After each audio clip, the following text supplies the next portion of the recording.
People can have all the money and property in the world, but true happiness comes when the stomach is filled with the food, right? And what if the goddess herself served that food? Yes, I am at the Annapurneshwari temple in Cherukunda, Kerala, where it is believed that goddess Parvati herself offered food to devotees as a belief in the ancient story of this temple. And today I want to share with you the divine history, unique rituals, and the beauty of this sacred place. Om Annapurneshwaraya Namaha. And I am also connecting with the temple Samadhi president in this vlog to understand the clear history and the festivals conducting in this temple. So stay tuned in this vlog.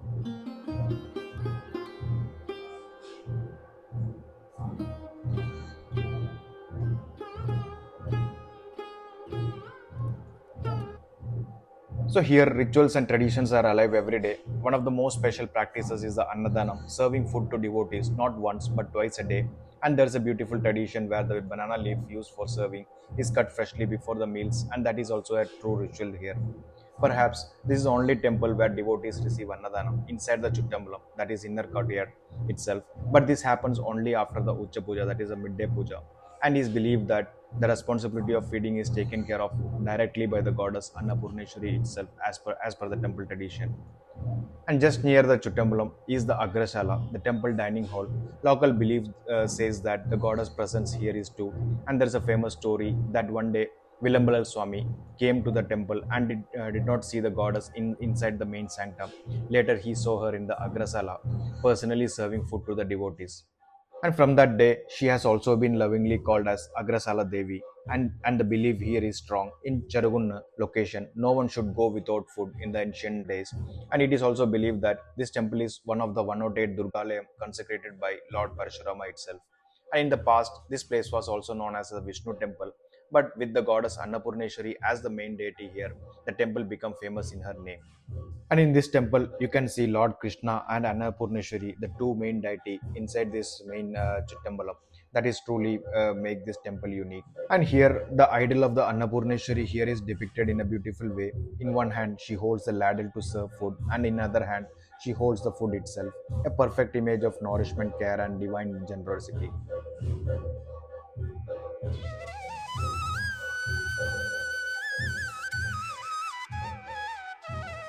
So here in right in Charagun, there is a very beautiful legend connected with goddess Annapurneshwari. It is believed that the goddess didn't just appear here; she actually arrived from Kashi itself. And the story goes that Annapurneshwari came sailing all the way on the golden ship, and she was not alone. Along with her came two other divine presences, that is Kalarivadakalamma and Madaikavamma, guided by a humble boatman. And the ship touched shore at the place called Adithiram, which is people now known as Airam Tenga. And from there, this sacred presence spread, blessing the land with abundance and prosperity. And that is why this temple is considered so unique. It is not just a temple, it is believed to be a continuation of Kashi itself, right here in Kerala. And interestingly, this place was originally as a Krishna temple, almost I think 1500 years old. But in 1994, the consecration was performed to establish Annapurneshwari Devi as the main deity. And from that day on, every year the Pratishtha Dinam is celebrated with a great devotion. And so when you visit here, you're not just stepping into a temple, you are stepping into a divine story that connects Kashi and Kerala with Annapurneshwari Devi, Kalarivadakalamma, and Madaikavamma, still blessing everyone who comes seeking her grace. So this is the Agrasala of this temple inside the Chuttambalam, the sacred kitchen where the Annadana food is prepared. But what makes it is so special is that the belief that in olden days it was not just the priest and the devotees cooking here. It was the goddess herself who lovingly prepared the food to nourish every devotee who came to her doorstep. Even today, when you walk into this space, you can feel the divine energy as if Annapurneshwari Devi's hands are still bless every grain of rice cooked here in this temple.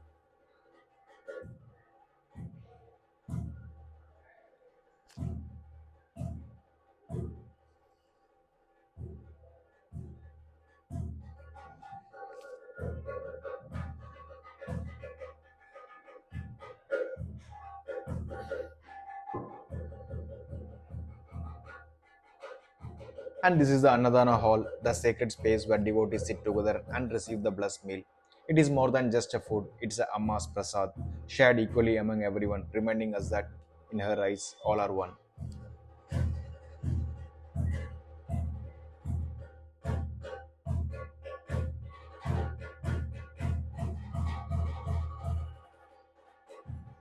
So now I am with the Temple Seva Samiti President Sri Valsalan. So he will be sharing more about the temple history and the festival celebrated here. So thank you, sir, for taking the time to join us on this channel. Cherukunnu Annapurneshwari സേവാ സമിതിയുടെ പ്രസിഡൻ്റാണ് ഞാൻ. അന്നപൂർണേശ്വരി ക്ഷേത്രം എന്ന് പറയുമ്പോൾ വളരെ പ്രസക്തി ആർജിച്ച ഒരു മഹാക്ഷേത്ര. ക്ഷേത്രത്തെ സംബന്ധിച്ചിടത്തോളം പറയുമ്പോൾ 2 നേരവും ഉച്ചക്കും രാത്രിക്കും വരുന്നവർക്കൊക്കെ അന്നം കൊടുക്കുന്ന ഒരു മഹാക്ഷേത്രം. അതുകൊണ്ട് തന്നെ അന്നപൂർണേശ്വരി ദേവിയെ സംബന്ധിച്ചിടത്തോളം മലബാറിലെ ഏറ്റവും പ്രധാനപ്പെട്ട ഒരു മഹാക്ഷേത്രത്തിൽ ഒന്നാണ്. ഇത് പറഞ്ഞു വരുമ്പോൾ ഇവിടുത്തെ അന്നപൂർണേശ്വരി ദേവി ഇവിടെ എഴുന്നള്ളാനുണ്ടായ കാരണം ഈ നാട് പട്ടിണിയും പരിവട്ടവുമായി ഇരുന്ന ഒരു കാലഘട്ടം അന്നപൂർണേശ്വരി ദേവിക്ക് ഇങ്ങനെ ഒരു വെളിപ്പാടുണ്ടാവുകയും അങ്ങനെ കാശിയിൽ നിന്നും പാർവതി ദേവി അന്നപൂർണേശ്വരി ആയിട്ട് പായക്കപ്പലിൽ ഇവിടെ വന്നു ചേർന്നു എന്നാണ് ഐതിഹ്യം. അമ്മ വരുമ്പോൾ തന്നെ മുഴുവൻ ഹിന്ദു വിഭാഗത്തിൽപ്പെട്ട സകലവിധ ജോലികളും ചെയ്യാൻ പറ്റാവുന്ന മുഴുവൻ ആൾക്കാരെയും കൂട്ടിയിട്ടാണ് ഇവിടെ വന്നു ചേർന്നത്. അങ്ങനെ ഇവിടെ കപ്പലിൽ വന്നു ചേർന്ന് ആഴിതീരം എന്ന് പറയുന്ന കടലിൻ്റെ തീരത്ത് വന്നു ചേർന്നു. അവിടെ ഭക്ഷണം ഉണ്ടാക്കുന്നതിന് വേണ്ടിയിട്ട് ഒരു തീരുമാനമെടുത്തു. ആ തീരുമാനത്തിൻ്റെ അടുത്ത് വന്ന കൂട്ടത്തിൽ വന്നവരും അതുപോലെ തന്നെ ആ ആഴിതീരത്ത് താമസിച്ചിരുന്ന പൂവാരികൾ എന്ന് പറയുന്ന ഒരു വിഭാഗം ജനങ്ങളുണ്ട്. അപ്പോൾ പട്ടിണിയും പരിവട്ടുമായിരിക്കുന്ന ഒരു കാലഘട്ടമായതുകൊണ്ട് തന്നെ അവിടുന്ന് ഭക്ഷണം പാകം ചെയ്യുന്നു എന്ന് മനസ്സിലാക്കിയതിൻ്റെ അടിസ്ഥാനത്തിൽ ഈ പൂവാരികളും ആ സ്ഥലത്തേക്ക് എത്തിച്ചേർന്നപ്പോൾ ഭക്ഷണം തികയാത്തൊരവസ്ഥ വന്നു. അമ്മയുടെ കയ്യിൽ 2 കയ്യിൽ, ഒരു കയ്യിൽ ചട്ടുകവും ഒരു കയ്യിൽ കോരിയുമാണ്. അപ്പോൾ അന്നം തികയാതെ വന്നപ്പോൾ അമ്മ ചട്ടുകം കൊണ്ട് ആ വട്ടത്തിൽ ഇളക്കുകയും അപ്പോൾ അങ്ങനെ ഇളക്കി മറിഞ്ഞപ്പോൾ ചോറ് നിറഞ്ഞു കവിഞ്ഞു വന്നു എന്നും ഐതിഹ്യമുണ്ട്. ആ ചോറ് കോരി വന്നവർക്കൊക്കെ വിളമ്പിക്കൊടുത്ത ഒരു ചരിത്രമാണ് അന്നപൂർണേശ്വരി ദേവിയുടേത്. അപ്പോൾ അന്നപൂർണേശ്വരി ദേവി ഇങ്ങനെ ആയി തീരത്ത് വന്നിറങ്ങിയിട്ടുണ്ട് എന്ന് ഇവിടുത്തെ രാജകുടുംബം മനസ്സിലാക്കി. ആരോ വിവരം കൊടുത്തു. സൗന്ദര്യവതിയായ ആഭരണ വിഭൂഷിതയായിട്ടാണ് അന്നപൂർണേശ്വരി ദേവിയുടെ വന്നിറങ്ങിയത്. ചെർക്കൽക്കോവിലകം രാജാവിന് ഇങ്ങനെ ഒരു വിവരം കിട്ടുകയും അവരവിടെ നിന്ന് വന്ന് അമ്മയെ കൂട്ടി ഈ ക്ഷേത്രത്തിലേക്ക്. ഇവിടെ അന്നേരം ഈ ക്ഷേത്രം വന്ന് മണിയങ്ങാട്ട് ഇല്ലക്കാരുടെ ഒരു തറവാടായിരുന്നു, ഇല്ലത്തിൻ്റെ ഒരു തറവാട്. ആ ഇല്ലത്തറവാട് എന്ന് പറയുമ്പോൾ അവിടെ ശ്രീകൃഷ്ണനെ അവർ ആരാധിച്ചിരുന്നു, ശ്രീകൃഷ്ണ ഭഗവാൻ. അപ്പോൾ രാജാവ് വന്ന് അവർക്ക് രാജാവിൻ്റെ സ്ഥലം തന്നെ കവണിശ്ശേരിയിൽ അവർക്കൊരു ഭാഗം വിട്ടുകൊടുത്ത് ആ സ്ഥലത്തേക്ക് ഭഗവാനെയും കൂട്ടിയിട്ട് പോകണം എന്ന് പറഞ്ഞ് ആ മണിയങ്ങാട്ട് ഇല്ലക്കാർ ആടെ പോയി. പക്ഷെ ഭഗവാൻ ഇവിടുന്ന് പോയില്ല. അങ്ങനെ ഈ കയറുന്ന ഭാഗത്ത് ആദ്യത്തെ നട ശ്രീകൃഷ്ണ ഭഗവാന്റെ നടയാണ്. അപ്പോൾ ഭഗവാൻ അതിൻ്റെ നേരെ ഇടത് ഭാഗത്ത് അമ്മേനെ ഇരുത്തുന്നതിന് വേണ്ടി ശ്രീകോവിൽ ഉണ്ടാക്കി എന്നുള്ളതാണ് അന്നത്തെ ഐതിഹ്യം. അതുകൊണ്ടാണ് ഈ ക്ഷേത്രത്തിൽ 2 ശ്രീകോവിലുകൾ ഉണ്ടാകുന്നത്. ആദ്യത്തെ ശ്രീകോവിൽ കയറി ചെല്ലുമ്പം തന്നെ ശ്രീകൃഷ്ണ ഭഗവാന്റെയും തൊട്ട അടുത്ത് ലെഫ്റ്റ് ഭാഗത്ത് കാണുന്നത് അന്നപൂർണേശ്വരി ദേവിയുടെയാണ്. അങ്ങനെ ഒരു വളരെ രീതിയിൽ ഇങ്ങനെ പരിപാലിച്ചു പോകുന്നു. അപ്പോൾ ഇവിടെ എല്ലാ ദിവസവും ഉച്ചക്കും രാത്രിക്കും ഭക്ഷണം കൊടുക്കുന്ന ഒരു മഹാക്ഷേത്രമായി. ഈ ക്ഷേത്രത്തിന്റെ വിഷുവിളക്ക് ഉത്സവമാണ് ഇവിടുത്തെ ഏറ്റവും പ്രധാനപ്പെട്ട ഒരു ഉത്സവം. വിഷുവിളക്ക് ഉത്സവം എന്ന് പറഞ്ഞത് അമ്മയുടെ കല്യാണം എന്നാണ് പണ്ട് കാലത്ത് പറയപ്പെട്ടത്. പണ്ട് കാലത്ത് നമ്മളെ നാട്ടിൻപുറത്തൊക്കെ കല്യാണം കഴിക്കുമ്പം പന്തലിടാറുണ്ട്. പന്തലിട്ട് ചമയിച്ച് കുരുത്തോലകളിലും ഇട്ട് ചമയിച്ചും കൊണ്ടാണ് വീടുകളിലെ കല്യാണങ്ങൾ നടക്കാറ്. അതുപോലെ തന്നെ ഈ ഉത്സവ സമയം അമ്മയുടെ കല്യാണം എന്നാണ് പറയപ്പെടുന്നത് എന്ന് കേട്ട കേൾവിയാണ്. ആ കേട്ട കേൾവിയിൽ നിന്ന് വരുമ്പോൾ ഇവിടെ ഒരു വട്ടപ്പന്തൽ, ഏറ്റവും പ്രധാനപ്പെട്ടത് ഈ ക്ഷേത്രത്തിന്റെ വട്ടപ്പന്തലാണ്. വട്ടപ്പന്തൽ എന്ന് പറഞ്ഞാൽ ക്ഷേത്രത്തിൽ ഏകദേശം 1600ഓളം മുളകള്, അങ്ങനെ തന്നെ 6000ഓളം മടൽ ഓലകള്, 111 തേക്കും തൂണുകള്, 111ഓളം പടങ്ങുകള്, ഏകദേശം 101ഓളം ജീവനക്കാരുടെ ജോലി. ഇത്രയും ആയിക്കഴിഞ്ഞാൽ മാത്രമേ ഈ വട്ടപ്പന്തൽ ഇവിടെ പൂർത്തീകരിക്കാൻ വേണ്ടി കഴിയൂ. എല്ലാ വർഷവും ഏകദേശം ഒരു 8-9 ലക്ഷം രൂപ ചെലവ് ചെയ്തും കൊണ്ടാണ് ഇവിടെ വിഷുവിളക്കുത്സവം നടത്താറ്. അങ്ങനെ അന്നപൂർണേശ്വരി ദേവി നാടിൻ്റെ നാനാഭാഗങ്ങളിലേക്കും ഉത്സവം കഴിഞ്ഞ് രാത്രികാലങ്ങളിൽ ഉത്സവം ക്ഷേത്രത്തിൽ 3 പ്രദക്ഷിണം കഴിഞ്ഞ പാട് നാട് ബലം വെക്കുന്നതിന് വേണ്ടി അമ്മ പോകും ഓരോ ദേശത്തേക്ക്. ആ ദേശത്തെ ജനങ്ങളെ കാണുകയും അവരുടെ വിവരങ്ങൾ ശേഖരിച്ച് അവരുടെ പട്ടിണികൾ മാറ്റുന്നതിനനുസൃതമായിട്ടുള്ള ഒരു ശ്രമമാണ് അന്നപൂർണേശ്വരി ദേവി നടത്തിക്കൊണ്ടിരിക്കുന്നത്. ഇതിൻ്റെ ഐതിഹ്യം എന്ന് പറയുമ്പോൾ ഇതിനോടനുബന്ധിച്ച് തന്നെ അമ്മയുടെ 2 അനിയത്തിമാരാണ് മാടായിക്കാവിൽ അമ്മയും കളരിവാതിക്കൽ അമ്മയും. മാടായിക്കാവിൽ അമ്മയും അതുപോലെ തന്നെ കളരിവാതിക്കൽ അമ്മയും ഇവിടുത്തെ ഉത്സവം നടക്കുന്ന സമയത്ത് അവരുടെ കല്യാണമാണ് ആദ്യം നടന്നത് എന്നാണ് പറയപ്പെടുന്നത്.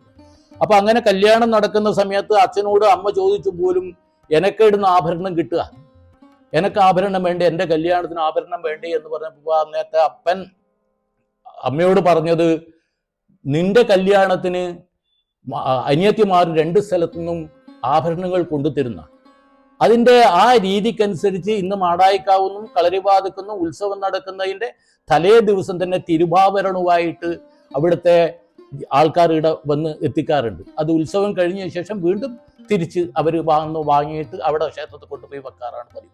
അതാണ് ഈ മാടായിക്കാവിൽ അമ്മയും കളരിവാതിക്കൽ അമ്മയും തമ്മിലുള്ള ബന്ധം. അപ്പോൾ അത്രക്കും പ്രസക്തി ആർജ. അപ്പോൾ ഇവിടെ വന്ന് ചേരുമ്പോൾ അന്നപൂർണേശ്വരി ദേവി ഇവിടെ വന്ന് ചേരുമ്പോൾ ഇവിടെ പട്ടിണിയും പരിവട്ടുമാണ്. ഇത് മനസ്സിലാക്കാൻ രാജരാജേശ്വരം എന്ന് പറയുന്നത് ശിവഭഗവാനാണ്, പാർവതി എന്ന് പറയുന്നതാണ് അന്നപൂർണേശ്വരി ദേവി. അവർ ഭാര്യ ഭർത്താക്കന്മാർ ആണും താനുമല്ലോ. അപ്പോൾ അമ്മ ഇവിടെ തളിപ്പറമ്പ് തപ്പൻ എല്ലാ ദിവസവും രാത്രിക്ക് അത്താഴ പൂജ കഴിഞ്ഞതിന് ശേഷം ചെറുകുന്ന് അന്നപൂർണേശ്വരി ക്ഷേത്രത്തിൽ വരും. ഇവിടെ വന്ന് ഇവിടെ മാന്യസ്ഥാനം എന്ന് പറഞ്ഞൊരു സ്ഥലമുണ്ട് നമ്മളെ ഊട്ടുപുരയിൽ. അമ്മ അവിടെ നിലവിളക്ക് കത്തിച്ച് വെച്ച് പലക വിരിച്ച് ഇല വെച്ച് അമ്മ ഭക്ഷണം വിളമ്പി കൊടുത്ത് ആ ഭക്ഷണം കഴിച്ച് ഇവിടെ തന്നെ താമസിച്ച് പിറ്റേന്ന് രാവിലെയാണ് അപ്പൻ തളിപ്പറമ്പത്തിലേക്ക് പോകുന്നത്. അപ്പോൾ ആ പോകുന്ന കാലഘട്ടത്തിൽ അന്ന് രാജരാജേശ്വരൻ എന്ന് പറയുന്നത് ഒരു വലിയൊരു ഭൂസ്വത്തിൻ്റെ ഉടമയാണ് എന്ന് പറഞ്ഞാൽ. അങ്ങനെ അമ്മ രാവിലെ പോകുമ്പോൾ കൂടെ പോകും, കൂടെ ഇങ്ങനെ നടന്ന് ക്ഷേത്രത്തിൻ്റെ ഓരോ സ്ഥലം കാണും, അതെനക്ക് വേണം ഇതെനക്ക് വേണം, അങ്ങനെ സകലതും എഴുതി കൊടുത്തു. അമ്മയുടെ പേരിൽ സ്വത്തുക്കളെല്ലാം ആയി. അങ്ങനെ ആയിക്കൊണ്ടിരിക്കുന്ന സമയത്താണ് പിന്നെ അവസാനം രാജരാജേശ്വരൻ രക്ഷയില്ല, അമ്പലവും കൂടെ ഞാനിരിക്കുന്ന സ്ഥലവും കൂടെ ഇവള് കൈക്കലാക്കുവോ എന്നുള്ളൊരു സംശയം വന്നപ്പോഴാണ് അവിടുത്തെ പടിഞ്ഞാറ് നടയുണ്ട്. രാജരാജേശ്വര ക്ഷേത്രത്തിന്റെ പടിഞ്ഞാറ് ഒരു നടയിൽ അവിടെ ഒരു വാതിലുണ്ട്. ആ വാതിൽ കൊട്ടി അടച്ചു. അമ്മ ഇതിന്റെ ഉള്ളിലേക്കും കൂടെ കയറി വരേണ്ട, അവസാനം എന്നെ ഇരുന്ന് പുറത്താക്കി ഇതും കൂടെ കൊണ്ടുപോകുമോ എന്നുള്ളൊരു സംശയം കൊണ്ട് ആ വാതിലവിടെ കൊട്ടി അടച്ചുവെന്നും അവിടെ അന്നപൂർണേശ്വരി അമ്മ എന്നുള്ളൊരു ബോർഡും വെച്ചിട്ടുണ്ട് രാജരാജേശ്വര ക്ഷേത്രത്തിൽ പടിഞ്ഞാറ് നടയിൽ. അതേമാതിരി അതിന്റെ അവിടെ ഈ ഉത്സവം നടക്കുന്ന സമയത്ത് അവിടെ രാജരാജേശ്വര ക്ഷേത്രത്തിൽ പകൽ സമയത്ത് സ്ത്രീകൾക്ക് പ്രവേശനമില്ല. ഈ രാത്രി അപ്പനാർന്ന് ഈ പൂജ കഴിഞ്ഞ് ഇതിന് ശേഷം ഇവിടെ വന്നതിന് ശേഷം മാത്രമേ രാജരാജേശ്വര ക്ഷേത്രത്തിൽ സ്ത്രീകൾക്ക് പ്രവേശനമുള്ളൂ. അപ്പൊ അത്രക്കും പ്രാധാന്യം അറിയിക്കുന്നതാണ് ഞാൻ നേരത്തെ പറഞ്ഞ മാതിരി പാർവതീ ദേവിയും അതുപോലെ തന്നെ ശിവഭഗവാനും. ആ 2 ആൾക്കാർ എന്നുള്ള രൂപത്തിൽ തന്നെയാണ് രാജരാജേശ്വര ക്ഷേത്രവും അതുപോലെ തന്നെ ഈ ക്ഷേത്രവും കാണുന്നത്. ഇപ്പം അതിന്റെ ഞാൻ പറഞ്ഞത് എല്ലാ ദിവസവും മാന്യസ്ഥാനത്ത് ഭക്ഷണം വിളമ്പാറുണ്ട്. അപ്പൊ ഐതിഹ്യം ആ രൂപത്തിൽ അപ്പൻ അവിടുന്ന് ഈട വരുന്നു എന്നുള്ളത് തന്നെയാണ് ഇപ്പം ആ ക്ഷേത്രത്തിന്റെ ഐതിഹ്യം. അതുപോലെ തന്നെ അവിടെ ഉത്സവം കണികണ്ടുകാട് അവിടെ ആനയുണ്ടായിരുന്നു. ആന എല്ലാ വർഷവും അവിടെ കണികണ്ടപാട് ഈ ക്ഷേത്രത്തിലേക്ക് നടന്നു വരും. ആരും പാപ്പന്മാർ ഇല്ലെങ്കിലും നടന്നു വന്ന ചരിത്രമുണ്ട്. അവിടെ ക്ഷേത്രച്ചറ അത് പിന്നെ നമ്മുടെ മലബാറിൽ ഒരു ചരിത്രം പരിശോധിച്ച് നോക്കിയാൽ 2ാമത്തെ വലിപ്പമുള്ള ചെറിയാണ്. ഏകദേശം 4.5 ഏക്കർ സ്ഥലം വരും. കഴിഞ്ഞ പ്രാവശ്യം പിന്നെ ബിജിൻ MLA ആസ്തി വികസന ഫണ്ടിൽ നിന്ന് 60 ലക്ഷം രൂപ അയാൾ ചെലവ് ചെയ്തിട്ടാണ് അത് ചെയ്തത്. ആ ചെടികൾ തേച്ചും നട്ടുപിടിപ്പിച്ച് അതിനെ പരിപാലിക്കുന്നത് സേവാസമിതിയാണ്. പ്രാവശ്യം ഏകദേശം 6800ഓളം ഇലകൾ തന്നെ നമ്മൾ വെച്ചിട്ടുണ്ട്. അത്രക്ക് ഭക്ഷണമാണ് ഇവിടുന്ന് കൊടുത്തത്. ഏകദേശം 6-7 കിൻഡൽ അരി വന്നു. 4:30 മണി വരെ ആ ഭക്ഷണം കൊടുത്തത്. ഇല മുറിക്കുന്നതിന് എന്തെങ്കിലും ഒരു ഇലക്കാൻ അതിനൊരു ഐതിഹ്യം എന്ന് പറഞ്ഞാൽ ഇവിടെ അന്നദാനം ഉണ്ട് എന്ന് പറഞ്ഞല്ലോ. അപ്പോൾ ഒരു സമയത്ത് പിന്നെ ഇല വന്നില്ല.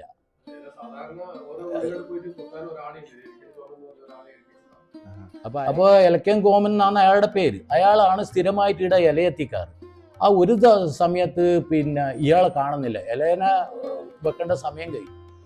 അപ്പോൾ കാണാത്ത സമയത്ത് പിന്നെ വിളിക്കാൻ വേണ്ടിയിട്ട് പോയി. അന്നത്തെ വിളി എന്ന് പറയുന്നത് ഇവിടെ ഉണ്ടായ ആരോ ഒരു ശാന്തിക്കാർ പോയിട്ട് പിന്നെ ഇവിടെ ഒരു തറയുണ്ട്, അരയാൾ തറ, അതിൻ്റെ മേലെ പോയി നിന്നിട്ട് ഇലക്കൻ കോമൂന്ന് വിളിച്ചു. അങ്ങനെ വിളിക്കുമ്പം തലയിൽ ഇലയുമായിട്ട് ഉരുണ്ട് വന്നു എന്നാണ് ഐതിഹ്യം. അതിൻ്റെ കാരണം എന്ന് പറഞ്ഞാൽ അന്ന് ഇയാൾ ഇല മുറിക്കാൻ നാട്ടിൽ തേച്ചും ചർക്കൽ കോവിലകത്തിൻ്റെ സ്ഥലങ്ങളാണല്ലോ. അപ്പോൾ ഇല മുറിക്കാൻ വേണ്ടി പോയത് ഏതൊരു മുസ്ലിം വീട്ടിലേക്ക് കാണുന്നു. അവിടെ അയാളോട് ചോദിക്കാതെ കണ്ട് ഇല മുറിച്ചപ്പോൾ അയാൾ വാളെടുത്തിട്ട് തല വെട്ടി എന്നുമാണ് ഐതിഹ്യം പറയുന്നത്. അങ്ങനെ ഇവിടുന്ന് വിളിച്ചപ്പോൾ എലിയായിട്ട് ഇവിടെ വന്നു ചേർന്ന് ആ ഇല വെച്ചിട്ടാണ് ഭക്ഷണം വിളമ്പിയത്. ഇപ്പം എല്ലാ ദിവസവും ഈ ഉച്ചപൂജ കഴിഞ്ഞ ശേഷം ഇലക്കൻ കോമ എന്ന് വിളിക്കും. അപ്പോൾ ഇപ്പം ഇവിടെ അങ്ങനെ ആടെ ഇങ്ങനെ അതിലും ഐതിഹ്യം എത്തപ്പെട്ടത്. ഇവിടെ റൂമുണ്ട്, അവർ ആടെ തന്നെ വെച്ചിട്ട് ഇല കട്ട് ചെയ്ത് തുടച്ച് വൃത്തിയാക്കി വെക്കും. ഇലക്കൻ കോമനെ വിളിച്ചതിന് ശേഷം മാത്രമേ ഇവിടുന്ന് ഇലയെ കെട്ടുമായിട്ട് അകത്തേക്ക് പ്രവേശിക്കൂ. അതിനുശേഷം വന്നിട്ട് ഈ മണിയങ്ങാട്ടില്ലക്കാരുണ്ട്, അവർ വന്നിട്ട് വഴിപോക്കർ വിളിക്കണം. ആ വഴിപോക്കർ എന്ന് പറഞ്ഞാൽ ഇതിലെ കൂടെ ഇങ്ങനെ പോകുന്ന ആൾക്കാർക്കെല്ലാം ഭക്ഷണം കൊടുക്കുന്ന അങ്ങനെയാണ് അതിൻ്റെ ഐതിഹ്യം. അങ്ങനെ വിളിച്ചാൽ മാത്രമേ ഇതിൻ്റെ ഉള്ളിലേക്ക് പ്രവേശിക്കൂ. ഇതിൻ്റെ ആദ്യ കാലഘട്ടം പരിശോധിച്ച് നോക്കിയാൽ ഇതിൻ്റെ അകത്ത് ക്ഷേത്ര വിളംബരം വരുന്നതിന് മുമ്പേ ഇതിൻ്റെ അകത്തേക്ക് ആർക്കും പ്രവേശനമില്ല കേട്ടോ. അന്ന് ഇതിൻ്റെ അകത്ത് ഈ തന്ത്രി കുടുംബം, ബ്രാഹ്മണ കുടുംബം, ഇവർക്ക് മാത്രമായിരുന്നു ഭക്ഷണം. അപ്പോൾ ക്ഷേത്ര വിളംബരം കഴിഞ്ഞതിന് ശേഷമാണ് ഹിന്ദു വിഭാഗത്തിൽപ്പെട്ട മറ്റുള്ളവർ ക്ഷേത്രത്തിലേക്ക് കടക്കാൻ തുടങ്ങിയ ശേഷമാണ് ഈ സ്ഥലങ്ങളിലൊക്കെ ബാക്കിയുള്ളവരും കൂടെ ഭക്ഷണത്തിന് ഇരിക്കാൻ തുടങ്ങി. ഈ രാത്രി അത്താഴപ്പുരക്ക് ശേഷം ഈ ഇവിടെ വലിയ അറിയാനില്ലേ, ഈ അറിയാതിന്റെ കൊമ്പിന്റെ മുകളിൽ ഇലയിൽ കെട്ടിയിട്ട് ചോറ് വെക്കും, കെട്ടിയിടും. അത് ഈ കള്ളന്മാർ വിശന്നിട്ട് ഒരാളും ഇതിലേക്കൂടെ പോയിക്കൂടെ. എന്റെ മുന്നിലേക്കൂടെ നടന്നു പോകുന്ന ആരും വിശന്നിട്ട് പോകാൻ പാടില്ല, അതെടുത്ത് കഴിക്കണം എന്നുള്ള രീതിയിൽ അങ്ങനെ കെട്ടി. തന്റെ പടയോട്ട സമയത്ത് നമ്മുടെ ക്ഷേത്രം മാത്രം ആക്രമിക്കപ്പെട്ടിട്ടില്ലാന്നാ പറയുന്നത്. ഈ കെട്ടിത്തൂക്കിയ ഭക്ഷണം. അതെ അതെ, ഭക്ഷണം കഴിച്ചിട്ട് അവര് അത് ഭക്ഷണം കഴിച്ചിട്ട് പോയതുകൊണ്ട് കിട്ടിയത് കൊണ്ട് ഇവിടെ വടമാരെല്ലാം ക്ഷീണം തീർന്നു ആക്രമിക്കാതെ ബാക്കിയുള്ള എല്ലാ ക്ഷേത്രങ്ങളും ആക്രമിച്ച ഒരു കാലഘട്ടമായിരുന്നു അത്, ടിപ്പു സുൽത്താന്റെ ഭരണകാലം. ടിപ്പു സുൽത്താൻ ഈ ക്ഷേത്രങ്ങൾ അടിച്ച് പൊളിച്ച് തകർത്തുകൊണ്ട് പോകുമ്പം ഈ ഇതുവഴി പോവുകയായിരുന്നു. ആ പോകുന്ന സമയത്ത് ക്ഷേത്രത്തിലേക്ക് കടക്കാൻ വേണ്ടി പോകുന്ന സമയത്താണ് ഭക്ഷണപ്പൊതികൾ ഇങ്ങനെ തൂങ്ങിക്കിടക്കുന്നത് കണ്ടത്.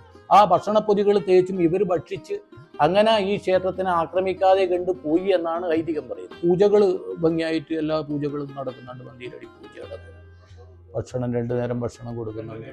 2 നേരം എല്ലാ ദിവസവും വരുന്നവർക്കൊക്കെ.